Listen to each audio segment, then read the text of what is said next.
Hi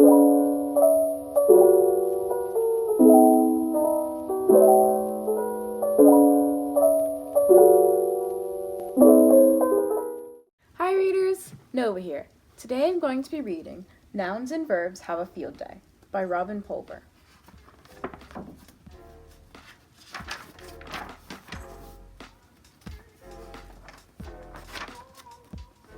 Each day in Mr. Wright's classroom, the kids search the room for nouns and verbs.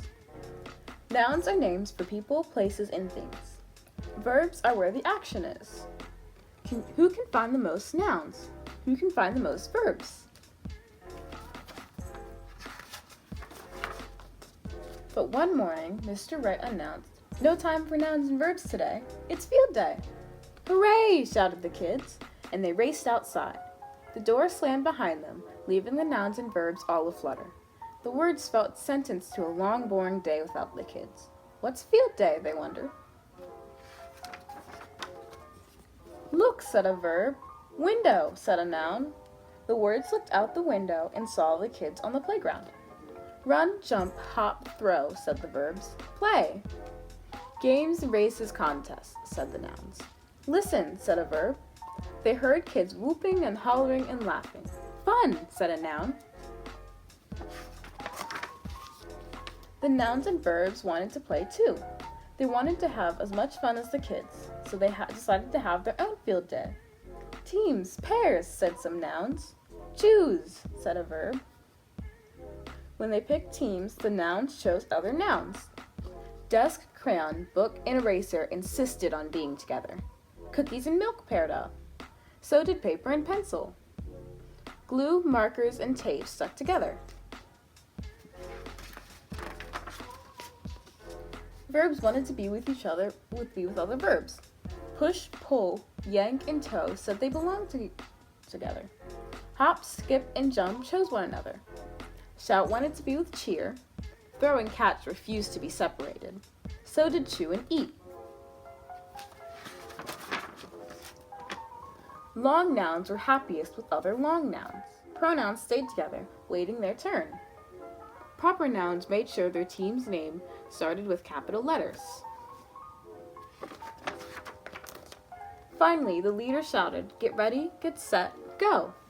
The nouns got ready, but they were helpless without the verbs.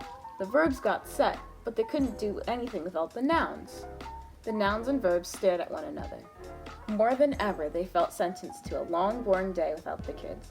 They were frustrated and sad and mad. Finally, they looked out the window again. Outside, Sam ran. Jacinta hopped. Mike and Ting were throwing and catching, and falling down. Mr. Wright cheered. The custodian helped. Some children waited. Teams were taking turns. Balloons burst. The principal laughed. A breeze blew.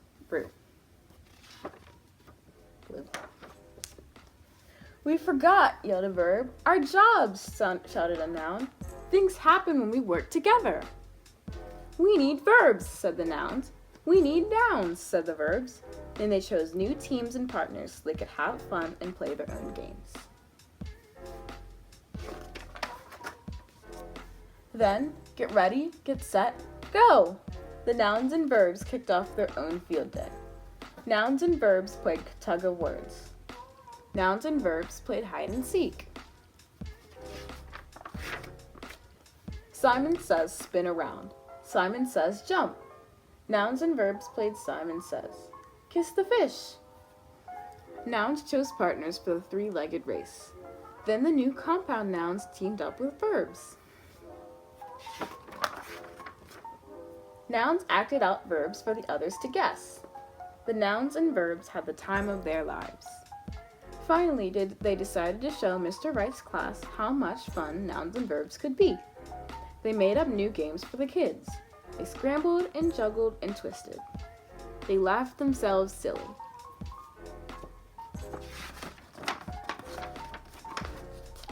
When Mr. Wright's class came back, the kids couldn't believe their eyes. "Wow," they said, "nouns and verbs moved around." Mr. Wright looked puzzled. "I forgot to close the window. It must have been the breeze."